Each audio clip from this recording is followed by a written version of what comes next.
here's the thing that's amazing to me is that like we're doing this like practice that involves so much dedication, and it's reaching toward, there are like multiple goals. One is like self-expression, and as you were saying, freedom. And then as a side, there's like cool money. and then there's, if you're lucky, or like if you figure out a way to somehow charm a sneaker company. Yeah, or just money because like you want to like do this. And this is how it's going to facilitate you doing this. But then, like, so there's all that stuff. And then you're also, like, reaching for transcendence. That's wild. And you can only view you with what you got. You don't have to pretend that you've got no more.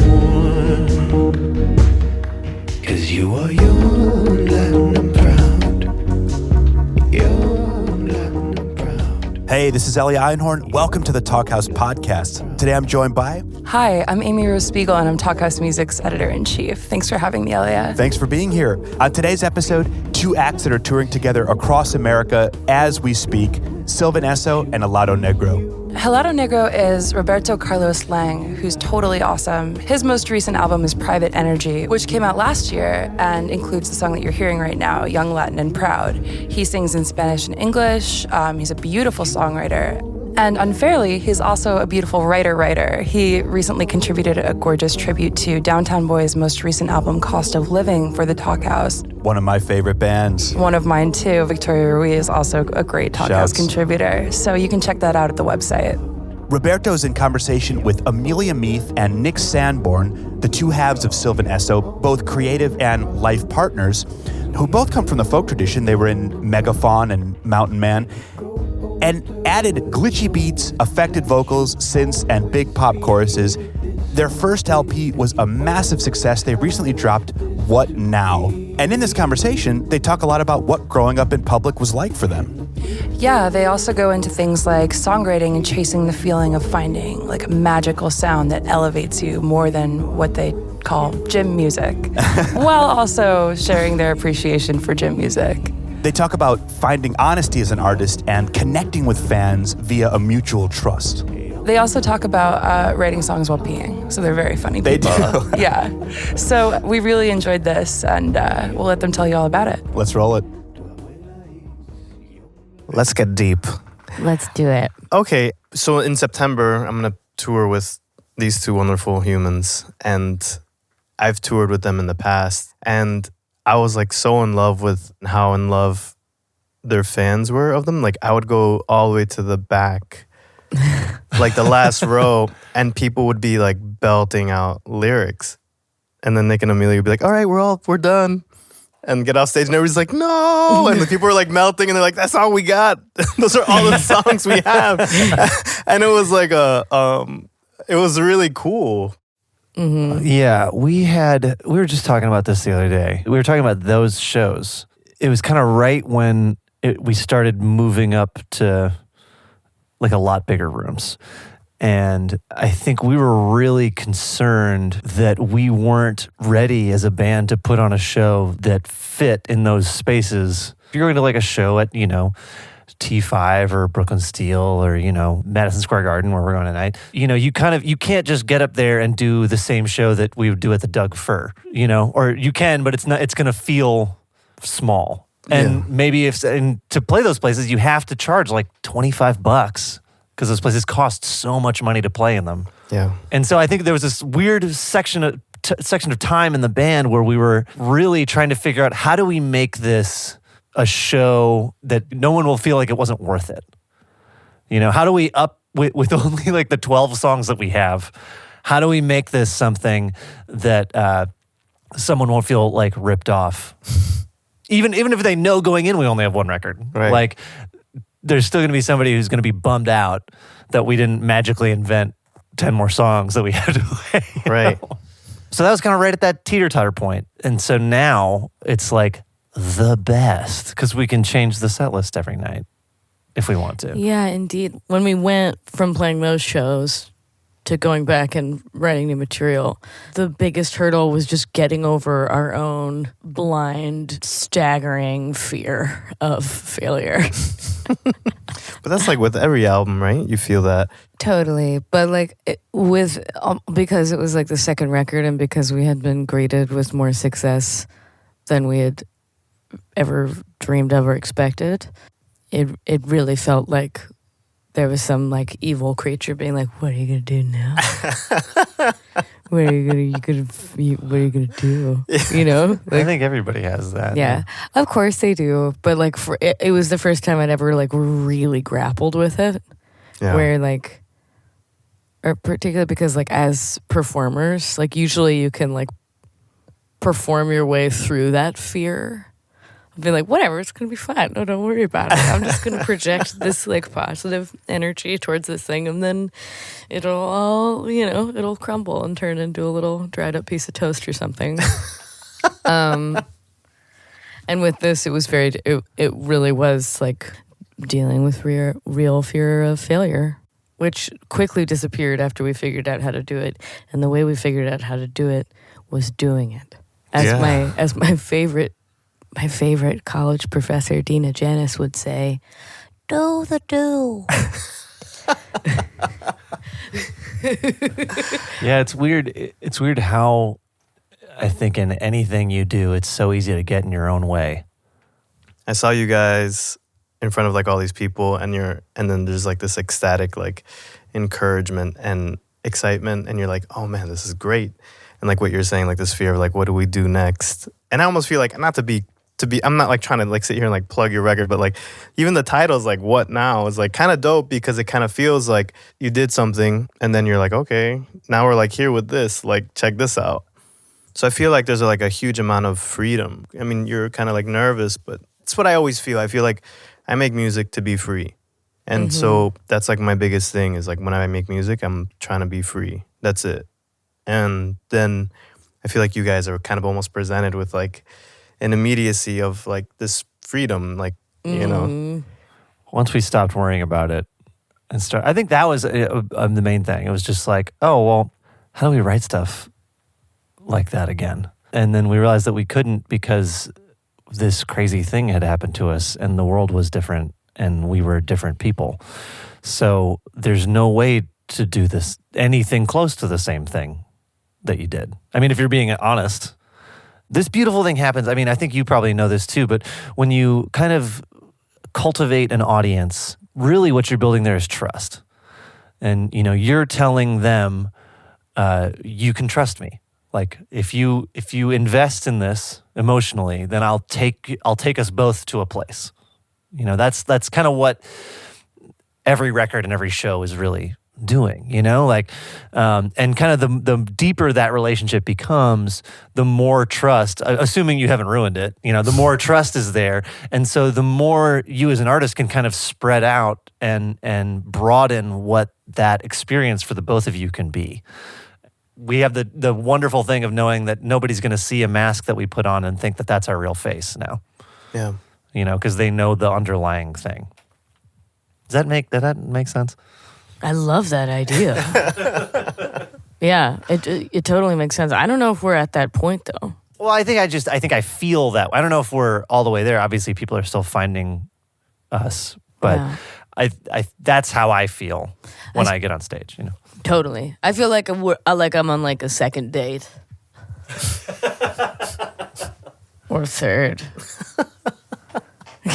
Well, yeah, I make music and I'm like always like thinking about decisions within music, and like I can't make up my mind with like one way to be, but I think it's what you just said. I think there's like a philosophical undercurrent, which is like there is like this the relationship aspect, and so like that kind of like unifies like the aesthetic in a certain respect, you know what I mean? And it's the same with you. I mean, I think when I listen to your music, I hear you. Like what I like about your music is you, and I get that same feeling when I hang out with you. It's like it's you manage to make work that translates this natural vibe within you. So when I see you live and there's like tinsel dancers, or you're by yourself, or there's a whole whatever. You Or know, the there's so many amazing different iterations that I've seen you Blinky lights. perform in.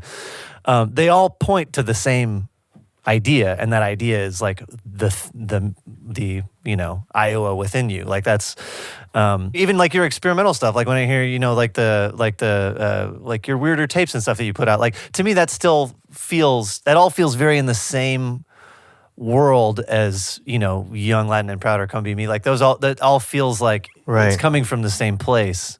It is. Yeah. It's coming from me. But The you know inside what I of my mean? You know what I'm mind. talking about? It's from you and your brain. It's inside my brain. No, I do. I guess the thing I'm trying to get to here is like, because of like all these decisions, right? We're always like making.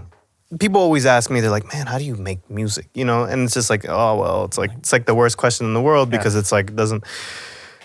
But I try to tell people it's like all these decisions you have to make along the way, and then you're kind of like, you finish this record, and I don't know exactly when you guys finished the record, but when I finished the record, like a year and a half later, I'm like, wow, like I can see so much about what I was talking about, and kind of like Completely. all the stuff that I'm saying. I'm like, wow, there's like a lot of there's a lot of cryptic stuff in there that's like maybe like unraveling itself now and unpacking itself in a certain way.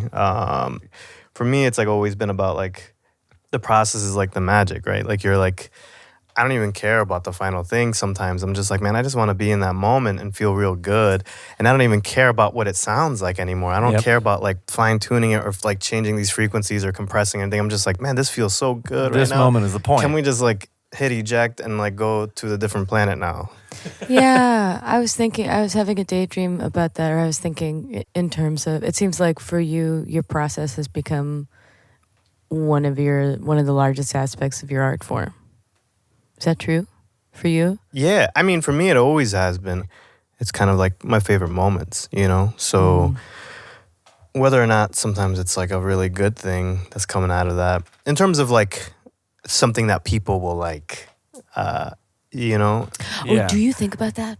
Yeah, I think about it when it's finished, only because it's like in the moment, if we're all like hanging out and jamming in this room or doing something, I don't know, making like some paper mache balloons or something, and we're like, man, this is so much fun right now. That's the point. Yeah. It doesn't matter if you can sell the balloons. Yeah. Yeah, Yeah. exactly. And I think that is way more exciting.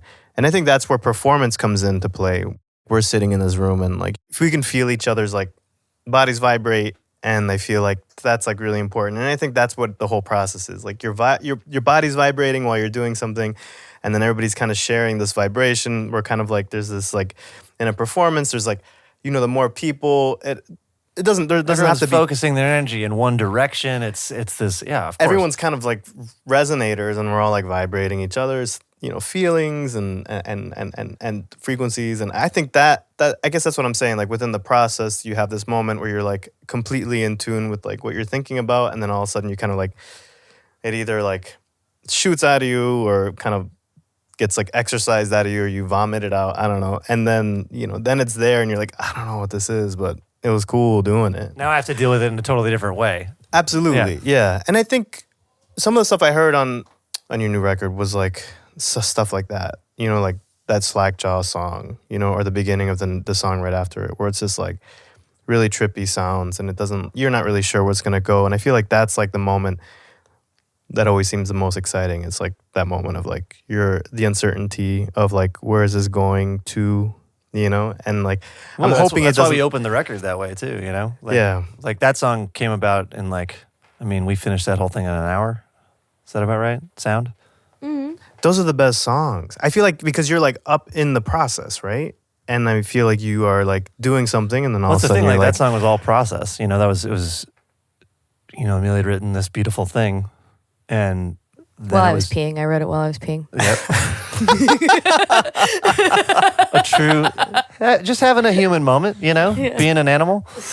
And then it was just, both of us in a room for an hour kind of pulling on the thread of that idea.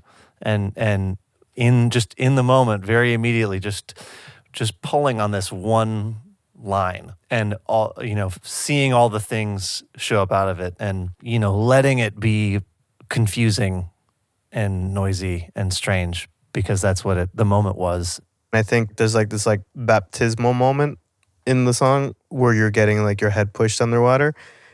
In the album, I think you're just like flying through a lot of different things, and then all of a sudden you're getting like just submerged into something. You know, it doesn't have to be sound, but it's a feeling. And I don't know, I just think about that, and I think if it feels like maybe something new, maybe something kind of like knowing things that you guys have done in the past, that like there's kind of like some kind of like very specific interwoven aspect of like two things kind of coming together in a really specific way, and almost like a little bit different than like what you would think about Sylvan Esso being, you know. And I dig that, and I don't know if there's not a question there. I'm just talking about my feelings. Thank I'm glad you. you like that one. It's Yeah, like maybe that's my our favorite one. I got all the parts I wished for. I got everything I need. Sometimes I'm above water, but mostly I'm at sea. Oh, it's like Johnny. Can't you see? There's so many rhythms and harmonies, and I'm walking the dog back. When you were making this last record that you just made, when was the moment that you knew it was done? Was there one? Yeah, there was. The only rule I had was just I was going on tour, and I was like, I just want new songs. I don't want to play anything old. Mm-hmm. And that was it. And then I had a bunch of new songs, and then I just played them.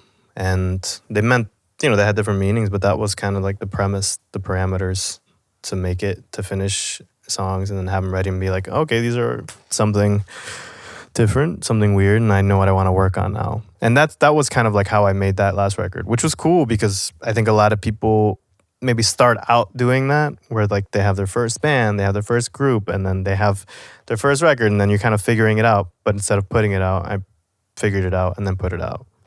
That's awesome.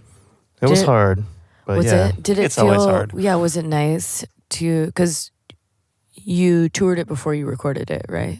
Kind of, yeah. I mean, there was demos, but yeah. There was like a period where I was like, man, I can't really get into music right now. And I think there was like this aspect of industry, not just the format and not just the medium, but just like the people's interacting, like kind of like telling you or asking or being. And then I think talking about last year, as in like political situations and kind of all types of worldly things, I found the way to escape into music again.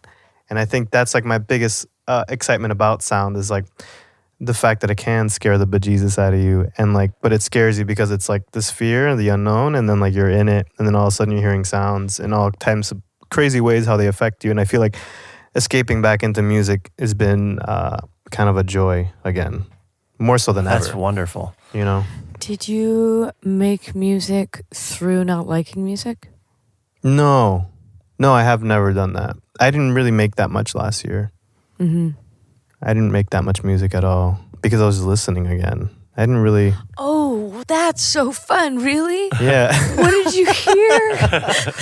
I think that, I forgot to just listen. I think that's like the hardest thing, is like you're sitting here inundated with albums that you want to pay attention to, or singles that you want to peep, or just weird mixtapes. And so then getting time to just listen is like the hardest thing. And I think that's Putting that's yourself where in a the- space to listen to. Yeah. And not being so like, oh, this is my car wash music. This is my my brushing my teeth music. And I respect that. I mean, like, shit, man, when I go take a run or go to the YMCA for a boot camp class, and like, there's like workout music, and I respect that aspect of genre classifications. But then like for myself, when I'm at home, I don't want to think about what this music is. I just want it to be something for me, So Mm-hmm. For me, so there's like the listening to music and like the hearing people's artistic output, and then there's that like crazy thing that happens where you're listening to music and all of a sudden like someone wrote a song that lifts you into the air. Like that magic thing. yeah. It's the best. Yeah. like what is that? Yeah, and It's the whole deal, right? that is so different from workout music. And like that's the thing I'm chasing. It's like try and I love workout music, but that's like there's like so many different qualifications. I guess it's like the spiritual experience of music or something. Yeah, but I don't know think what it is. there's it's the tempo too. It's just like it's. Oh, you mean with 4/4? I mean, Like the deliciousness. There's the of, like, rhythm, 124 BPM. Like and it's like whatever's matching that beat. You know, that tempo that your mama gave me 9 months before you popped out. You know what I mean? Like, Yeah. she was giving you that rhythm and you're trying to synchronize. And like, I think you're pursuing it at the YMCA boot camp. Like, you're trying to get in synchronicity with everybody else. I mean, like, let's all get this beat again, you know? Yeah. And then your guide is like some remix of like the thong song that just came out again, you know? And you're like, oh, damn, is this the thong? You're like working out and you're like, damn, is this the thong song? Like, I haven't heard this shit in like... I was just subconsciously thinking about my mom. Like, I don't want to be thinking about my mom with the tons of shit. Yeah.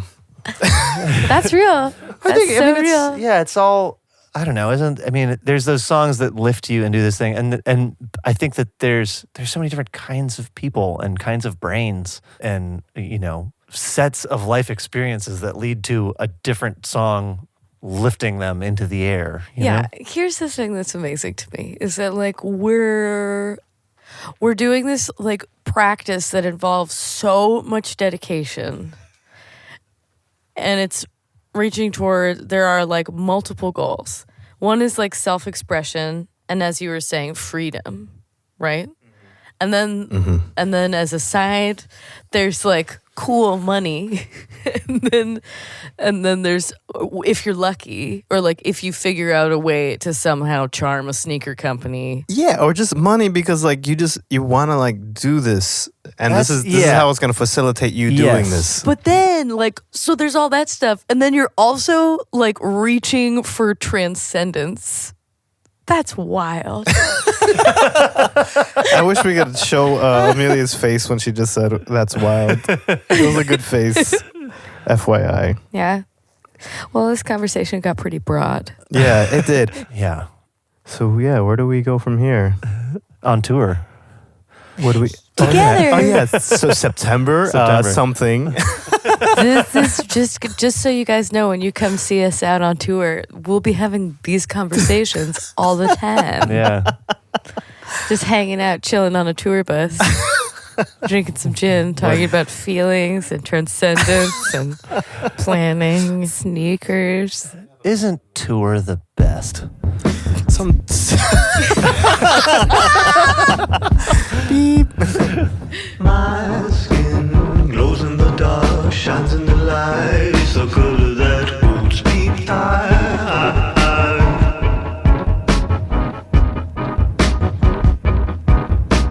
My brown needs a shade that's just for me. I'm never not missing anything but me.